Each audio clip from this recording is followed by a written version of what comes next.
বিপর্যয় থেকে রক্ষার একমাত্র উপায় হইল প্রফেসর ইউনূসের মতো একজন সরকার প্রধান, যিনি বৈশ্বিকভাবে সমাদৃত। এখন নির্বাচন দিলে দেশের অর্থনীতির উপর অতিরিক্ত চাপ আসবে। আওয়ামী লীগের চুরি করা টাকা ফেরতেই না, যেন আর কেউ দেশকে বাপের সম্পত্তি ভাবতে না পারে সেই ব্যবস্থা করতে হবে। মনে হয় এখানেও বিএনপির আপত্তি। আওয়ামী লীগের হাতে কত হাজার কোটি টাকা আছে জানেন? নির্বাচন আসলে ওই টাকা মাঠে আসবে, তখন মাঠে আসবে প্রার্থী কেনার জন্য, ভোট কেনার জন্য। 2026-এর চ্যালেঞ্জ মোকাবেলার জন্য প্রফেসর ইউনূস অনেক দক্ষ টেকনিক্যাল এক্সপার্ট নিয়ে আসছে। রিভার্স ব্রেন ড্রেনের মাধ্যমে আরো লোক আনার কাজ চলতেছে। এদেরকে দেশ পুনর্গঠনের সুযোগ দিতে হবে। আপনারা জানেন কত স্কলার ফিরে আসছে সরকারের সাথে কাজ করার জন্য। সোয়াসের মুস্তাক ভাই আসছে, ইকোনমিস্ট আনিস ভাই আসছে, বিদায় আশিক আসছে, খলিল ভাই আসছে, আরো কত নাম কমো প্রত্যেকে কাজ করতেছে এই ধ্বংস হয়ে যাওয়া দেশটাকে আবার ঠিকঠাক করতে। জুলাই গণহত্যার বিচার শেষ করতে হবে। আপনারা 31 দফায় যেহেতু এগুলো রাখেন নাই, তাই আপনাদের উপর আমাদের কোনো ভরসা নাই। আগামীর যুগ জেনারেটিভ এআই এর যুগ। আমাদের তথ্য প্রযুক্তি খাতে অনেক দক্ষ লোক দরকার। হাসিনার চুরির অত্যাচারে এমন দক্ষ যত লোক দেশ থেকে চলে গেছে, তাদেরকে আবার আমরা ফিরে আনবো। বাংলাদেশের তরুণ ইমরান, যে স্ন্যাপচ্যাটের মতো কোম্পানির সিও, ওইরকম অনেক লোক আমরা দেশে আনার কাজ শুরু করব। তাদের মাধ্যমে গড়ে তুলব আমাদের পোস্ট জুলাই রিকভারি ফোর্স, যারা দেশের পুনর্গঠনে কাজ করবে। আর তরুণদের নেতৃত্বে হবে সংস্কার। দেশে একটা অন্য গতি আসবে। সাধারণ মানুষ থেকে শুরু কইরা বিনিয়োগকারী পর্যন্ত সবাই প্রফেসর ইউনূসের উপর আস্থা রাখে, এবং তখন সেই আস্থা আরো দ্বিগুণ হবে। প্রফেসর ইউনূস নিজেই একটা বিশাল ব্র্যান্ড। আমরা ওনারে মুক্তে পাইছি, ওনার কাছ থেকে আমাদের সবটা নিতে হবে। উনি যা দিতে পারেন। আমরা অনেকদিন পরে এমন একজন রাষ্ট্রপ্রধান পাইছি যারা নিয়ে আমরা গর্ব করতে পারি। ওনার নেতৃত্বে আমরা দেশের হারানো অর্থনৈতিক সক্ষমতা ফিরে না আসা পর্যন্ত উনারে হারাইতে চাই না। ওনার সরকারের অনেক দুর্বলতা আছে, কিন্তু প্রফেসর ইউনূস একাই 100। ওনারে শান্তি মতো কাজ করতে দেন। আমরা আগায় যাব দুর্বার গতিতে। তবে ইউনূস স্যারকে আপনাদের অনুরোধ, দয়া করে যোগ্য, উদ্যমী, আধুনিক, বিশ্ব সম্পর্কে ধারণা আছে এমন তরুণ লোকদের নেন আপনার সরকারে। বুড়া খাটাসগুলোকে বাদ দেন মেহরবানি করিয়া।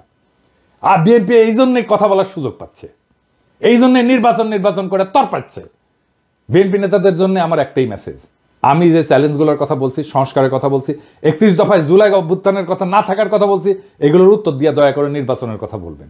সক্ষমতা না দেখা আমরা আর কাউরে ভোট দিব না। কিভাবে আপনারা সরকার চালাবেন, কিভাবে মানুষকে অর্থনৈতিক মুক্তি দিবেন, কিভাবে উন্নয়নশীল দেশের চ্যালেঞ্জ মোকাবেলা করবেন, কিভাবে জুলাইয়ের আহত আর শহীদদের সম্মান জানাবেন, তা পূর্ণ রূপরেখা আকারে প্রকাশ করেন। জাতির কাছে আপনাদের প্রতিশ্রুতি দেন। আমরা তখন বিবেচনা করব আপনারা নির্বাচন করার যোগ্য হইছেন নাকি হন নাই। তার আগে নির্বাচন করলে আমাদের প্রতিবাদ চলবে। আর আমরা কিন্তু না যাই না কথা বলি না, তথ্য প্রমাণ নিয়ে কথা বলি। আমরা যদি কথা বলা শুরু করি, আমাদের বিরোধী বানায়েন না, আমাদের শত্রু বানায়েন না, আপনাদেরই ক্ষতি। জনগণ আর মার্কা দেখা ভোট দেবে না, মানুষকে বলদ ভাইবেন না। জনগণ ভোট দেবে যোগ্য এবং দক্ষ প্রার্থীকে। ভোটের আগের হিসাব আর চলবে না, টাকা দিয়া ভোট কেনা যাবে না। আপনাকে আপনার দলের অবস্থা একটু বলি, হ্যাঁ, কিছু মনে করেন না, পার্সোনালি নিয়েন না, কারণ এগুলো কেউ বলবে না, এই বান্দাই বলবে একমাত্র। আপনাদেরকে আমি আমার বগুড়ার আপনাদের দলের একটা চিত্র দিই। আমি এইভাবে এই লেভেলে যাই না, কিন্তু বগুড়া তো আমার জন্মভূমি, আমার নারী পোতা আছে।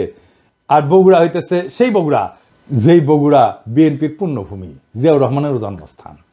তো বগুড়া তো বিএনপির জন্য পুণ্যভূমি হওয়ার কথা, তাই না?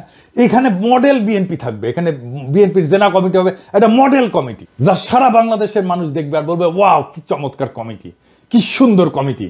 এইখানে তো বিএনপির কিছু দরকার নাই, এখানে তো এমনি মানুষ বিএনপি করে রে ভাই। এইখানে তো বিএনপির মাস্তান পালার দরকার নাই, এখানে তো ম্যানেজ করার দরকার নাই, এখানে তো মাফিয়া পালার দরকার নাই। এমনি বগুড়ার মানুষ বিএনপি করে। বগুড়া মানুষের নিঃশ্বাসে বিএনপি। এইখানে আপনি নেতা কি দিচ্ছেন আমরা দেখি, হ্যাঁ, নেতা কি দিচ্ছেন? রেজাউল করিম বাদশা বগুড়া জেলা বিএনপির বর্তমান সভাপতি, সাবেক বগুড়া পৌরসভার মেয়র। বাদশার ছোট ভাই আছে কয়েকজন। 1 নম্বর হইতেছে টোকন, মোহন, খোকন, নয়ন, জয় এবং দীপন। আমরা একে একে প্রত্যেকের আমলনামা দেখি। টোকন সাবেক 2 বারের প্রেস ক্লাবের সভাপতি, একবার বগুড়ায় এমপি ইলেকশন করছে আওয়ামী লীগের মনোনীত প্রার্থী হিসেবে। কিছুদিন আগে বিভিন্ন জনের কাছ থেকে টাকা চাঁদা নিয়ে সংসার চালাইত। টোকনের এক ছেলে খুনি এবং চাঁদাবাজ, মাশাআল্লাহ। 2 নম্বর মোহন, বগুড়া জেলা আওয়ামী লীগের সাবেক সহসভাপতি। বগুড়ায় প্রায় 40টা খুনের সাথে পরোক্ষ এবং প্রত্যক্ষভাবে জড়িত। খুনি, চাঁদাবাজ, দখলবাজ এবং নেশাখোর। বগুড়ায় যে কত বাড়ি সম্পদ দখল করছে তার ইয়ত্তা নাই। কোটি কোটি অবৈধ টাকার মালিক। যুবলীগের লিটন পোদ্দার, আলহাজ, মুস্তাকিম, মতিন, আদিল, করিম, এরকম অসংখ্য খুনির গডফাদার। ওর মেয়ের জামাইও খুনি। মেয়ের জামাই পলাতক আছে মালয়েশিয়া। মোহন পলাতক, ইন্ডিয়া থাকে, ইন্ডিয়াতে আবার বাড়িও আছে মার্শাল্লাহ। 3 নাম্বার খোকন, দিনরাত নেশা করে, ফেন্সিডিল, গাঁজা, আফিম সবই খায়, আবার মাঝে মাঝে তাবলিগও করে, কি একটা অবস্থা। 4 নাম্বার নয়ন, 3 বারে বগুড়া প্রেস ক্লাবের সভাপতি, মার্শাল্লাহ, লেখাপড়ায় খুবই ভালো, শুধু এইচএসসি পাস, এর উপরে আর পাস দিবার পারেনি, বর্তমানে পলাতক। 5 নাম্বার জয়, শহর যুবলীগের সভাপতি, হিরোইন খোর, রাত হইলে বাসা ফেরার জন্য রাস্তা দিয়ে হাঁটতে পারে না, এমনই দুলে, সে দেওয়াল ধরে ধরে রাত হইলে হাঁটে। আমার কথা না, বগুড়ার মানুষের কথাই শুনেন। দীপন 6 নাম্বার, ফেন্সিডিল খোর, ফেন্সিডিল বিক্রেতার কাছ থেকে মোহনের ভাই হিসেবে ফ্রি ফেন্সিডিল পায়। বগুড়ার মানুষ এই দুর্বৃত্ত পরিবারের কাছে জিম্মি, এক ভাই বিএনপি, এক ভাই আওয়ামী লীগ, এক ভাই যুবলীগ, 2 ভাই হাসিনার চাটুকার সাংবাদিক। এদের বাপের নাম আলম দারোগা। এ কিন্তু বগুড়ার স্থায়ী বাসিন্দাও না, এই আলম দারোগা বরিশালের মানুষ, সিপাহী থেকে দারোগা হয়েছে, বগুড়ায় রিটায়ার করছে, রিটায়ারের পরে নোট বইয়ের ব্যবসা করতো, বাদশাহ মোহনও নোট বইয়ের ব্যবসা করতো। ভাই এই লোকের বগুড়ার প্রতি বিন্দু মাত্র কমিটমেন্ট আছে? বগুড়ায় জাহান নামে যা কর কিছু যায় আসে, তো বগুড়ার লোকই না রে ভাই। এই বাদশাহ 5ই আগস্টে বহু আওয়ামী লীগ যুবলীগ নেতার কাছ থেকে টাকা নিয়ে তাদের সম্পদকে রক্ষা করছে, তাদেরকে রক্ষা করছে। বিশেষ করে আলহাজের কাছ থেকে নাকি 1 কোটি টাকা নিচ্ছে, যে ওর বাসায় আগুন ধরে গেছিল, ওই আগুন লাগানোর চেষ্টা করছিল, আবার ওই 1 কোটি টাকা নিয়ে আগুন লাগায় নেই আর কি। বিএনপির নতুন নেতা দেন, এই লোক বিএনপির নেতা থাকলে বিএনপিকে আমাদের বলতে হবে কেন এই লোক বিএনপির জন্য বগুড়াতে অপরিহার্য। মানে একই পরিবার বিএনপি আওয়ামী লীগ ভাগ হইয়া সারা শহরে রাহাজানি করবে, আর জনগণ মুখ বুঝা সহ্য করবে? হ্যাঁ, এত বোকা ভাবেন বগুড়ার লোককে? এই পরিবারের কাছ থেকে বগুড়ার মানুষকে রক্ষা করতে হবে। জানি না বিএনপির কাছে এই দুর্বৃত্ত পরিবার কেন এত পছন্দের। এই লোক বগুড়ার নেতৃত্ব দেবে, এর নেতৃত্ব বগুড়ার মানুষকে মাইনা নিতে হবে। এত তুচ্ছ ভাবেন বগুড়ার মানুষকে? যেই মাটিতে জিয়া জন্ম নেয় সেই মাটিতে এই দুর্বৃত্ত পরিবারের হাতে জিয়ার আদর্শ বয়ে নেওয়ার ভার কেমনে দেন ভাই? আর মানুষ পান নাই নাকি? এর সাথে ভালো মানুষ নাই আপনাদের বিএনপিতে? আমরা একটা শুদ্ধ বাংলাদেশ চাইছিলাম, তার জন্য আমাদের সন্তানেরা অকাতরে জীবন দিছিল, একই পাক চক্রে ঘুরপাক খাওয়ার জন্য তারা জীবন দেয় নাই। আমরা চাই বিএনপি নতুন সময়ের দিশা দিক, মানুষের এই বিপ্লবী আকাঙ্ক্ষাকে ধারণ করুক।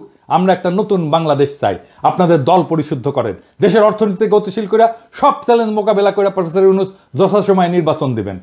এইটা মেহরবানি করে ওনার উপরে ছাইরা দেন, ওনার বিবেচনার উপরে। আমরা দেশবাসী ওনার উপরে আস্থা রাখছি, আপনারাও রাখেন। দেশবাসীর মুখোমুখি দাঁড়ায়েন না মেহরবানি কইরা। আপনারা আমাদের সহযোদ্ধা, আমরা ছাত্রদের নেতা মানছিলাম, এবার আপনারাই আমাদের নেতা হইয়া ওঠেন, নেতার মতো আচরণ করেন। নেতাদের আকাশের মতো উদার হইতে হয়।